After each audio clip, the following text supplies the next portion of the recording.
Want versus need. Hi, I'm Brian Pombo. Welcome back to Brian J. Pombo Live.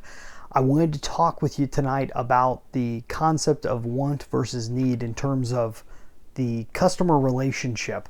So if you are a business owner, if you're an executive, if you're one of the people in charge of developing product and services of the company that you work at, this is something you got to wrap your mind around.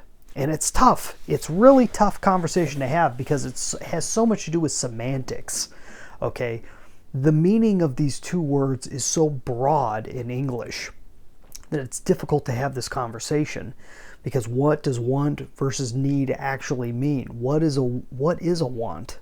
What is a need? And only in comparison can you somewhat come to a conclusion about it.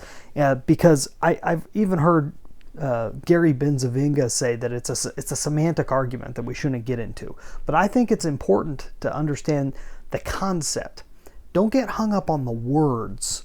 The words, you can mean want when you're saying need, and you can mean need when you're saying want. That's the problem with it. They're very subjective and relative to whatever it is that you're talking about. But let's go into this, shall we? So, are you selling a product or service that people need or that they want? Now, they may want it, but not need it. Or they may need it and not want it. What situation do you want more? See how it gets confusing?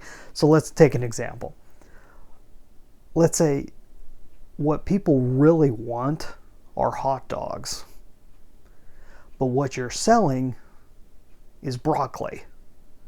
Now they may need, I'm not going to get into the vegetable versus meat conversation here, but let's say that broccoli has the vitamins and so forth that people in general are lacking. And just for the sake of argument, we're just using this as an example. I'm not going to get into actual nutrition, okay? We're just saying, say broccoli is that thing that has what people need. But what people really want are hot dogs. Now, you can try to sell them broccoli, but you're going to have an uphill battle because you're selling them what they need and not what they want. Where if you sell them hot dogs, you're selling them what they want, it's going to be easier. You see the difference? So that's the first step. The first step is just understanding the fundamental difference, but that it doesn't end there, because there's multiple things that you can do with this. Let's say we're only dealing with this binary argument. I say sell them the hot dogs, include the broccoli on the side. Now you have a chance of them actually getting what they need while also getting what they want. It's nearly impossible to sell people what they need if they don't want it. But here's another thing. Let's say you're going through a period of time where people really do want broccoli. Maybe there's a shortage or whatever. Maybe Oprah or somebody famous came out and talked about the wonders of broccoli and how they're able to lose weight by eating only broccoli or whatever. All of a sudden, broccoli's demand comes up. People want broccoli. People also, turns out, they need the broccoli. Okay? You can have a situation where what people want is what they need at the same time, which is great if you can find that, because now you can deliver both. Most of the time, as business owners, as managers of the business, we tend to focus on what we know because we're in the situation so often. Whatever it is, the situation that you're attempting to sell, we know what they need. We know better than them what they need in most cases. But what they want is not what they need. So you can pile the two together, but you will have a better chance of getting somewhere if you can coat whatever it is that you have that you think they need with what they want, or start them off with a process of giving them a little bit about what they want and then backing it up with what they need. Or at least starting the conversation by allowing them to have what they want first, and then encouraging them to purchase also what they need on top of that. Yeah, you can bind things together, you can sell them separately. The thing is that people will never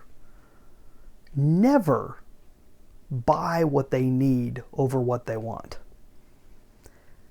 Sometimes they're the same thing, but it's rare. Most of the time, people want something different than what they need. And you have to go in knowing that. You have to realize, don't fight that current. Because if you fight that current, you're going to have a really tough time. Best thing to do, of course, like usual, the current is fighting against me. The current of gravity is pushing everything over. I tend to be a piler, so I pile things up. And of course, nothing falls over until I'm doing a video, and I'm not anywhere near the stuff, but it all starts coming down. So what can you say? Get the point. Sell people what they want first. Start the conversation. Get it going. You can always get them what they need later, or in addition to. Okay? Simple idea. Very difficult for most people to wrap their minds around. So if you can start in that process, I'd love to hear what you think. Have you been trying to sell people what they need versus what they want? I'd love to hear it. Leave a comment here or over at brianjpombo.com about this conversation. Want versus need.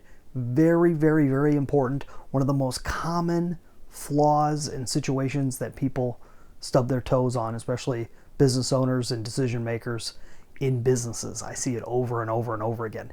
Hey, if you want to really get ahead of the curve and be able to really fix some of these problems for your business, go check out my book, 9 Ways to Amazon Proof Your Business.